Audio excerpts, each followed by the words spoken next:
أعوذ بالله من الشيطان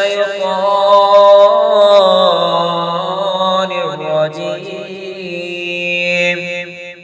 بسم الله الرحمن الرحيم.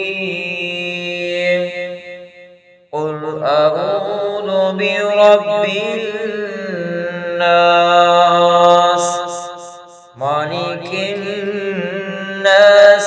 إله الناس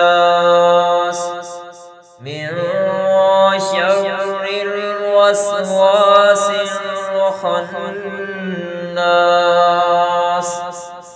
الذي يوسوس في صدور الناس من الجنة والناس.